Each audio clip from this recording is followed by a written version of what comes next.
It's an embarrassment of riches. It's great. You know, you can't lose. I mentioned incumbency the other night. You know, Nathan Cleary and Mitchell Pearce are kind of both incumbents because Nathan was there for both games last year before Mitch came in and got the job done. This young man into Origin football early on, like at a young age, and not that much NRL experience behind him, but he's been fantastic. And, you know, to me, he might just have his nose in front, but Mitch Pearce, again, without the millstone of what had happened previously in his Origin career in people's minds. You know, he's come there now, he's won a series. I think that would be a load off, you know, everybody's mind type thing. But I'm a fan of Cleary, but Mitchell Pearce was great in Game 3 last year.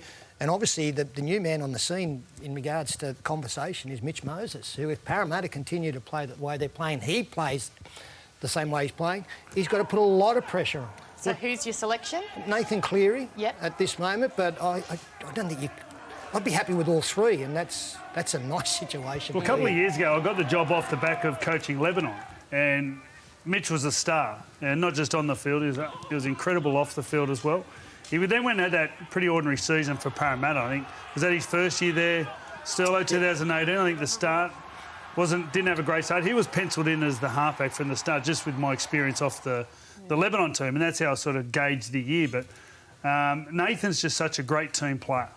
He does all these team things. He hasn't got the flair like a few of the others have, especially like Mitchell, but he does all those core things so well. And we've got so much talent in our team at the moment. We needed someone like Nathan just to fill the holes, do a job, and he's been fantastic for start of Origin. Then Mitchell Pearce who comes in, and the thing about Junior is his defence is so good.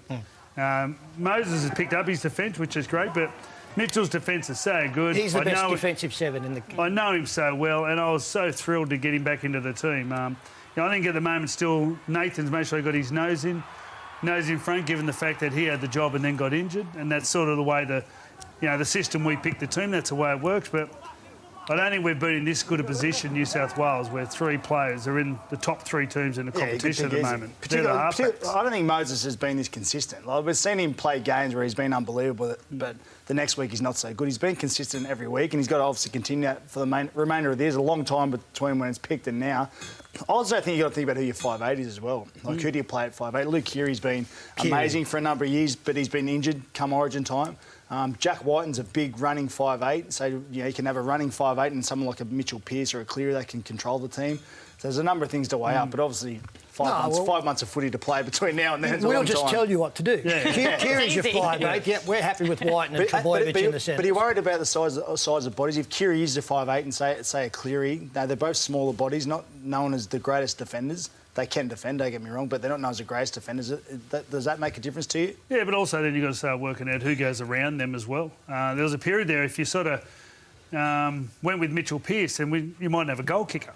So, you know, as we're sort of penciling sides the other day, we talk every week about how everyone goes on a weekend, you know, not just for the Origin, but it helps with this job as well. But, you know, we're going through a team, and at the end of it, the manager, actually, Peter Parr, just said, you haven't got a goal kicker. I went, oh, he goes, you don't want to be doing that. You don't want to be going in without a recognised goal kicker. So, you know, that's where, so I suppose, Nathan Cleary and Mitchell Moses have a great advantage there. So they're both incredible goal kickers. So Pearce is probably in front at the moment if you don't have any. You did say Cleary a moment ago, but I'm thinking Pearce if you don't have a goal kicker. We need to go and do some kicking practice. I'm sure he could goal kick. So if you're picking your 6 and 7 right now... We don't have to, Aaron. If you are, that's not the point. If we don't have to. We don't have to. If you are... We've got a long way to go. Okay? I'm going down to Jared's house. Have some beers. OK. Brilliant. Don't go anywhere. We have lots more to come still on the Sunday Footy Show. I was hoping to get a headline out of you. Absolutely nothing. Donuts. OK, we'll see you soon.